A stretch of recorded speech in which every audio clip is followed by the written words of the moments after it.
unlocking answers to your most sought-after questions. What's in the Knowledge Vault today? Joints crack when you stretch due to the release of gas bubbles in the synovial fluid, which lubricates your joints. This process is called cavitation. When the joint space expands, the pressure decreases, forming gas bubbles that burst, producing the cracking sound.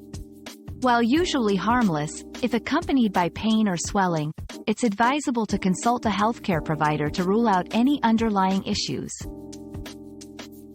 Your daily dose of discovery ends here, but the journey of learning never stops. Subscribe and join us again for more answers tomorrow.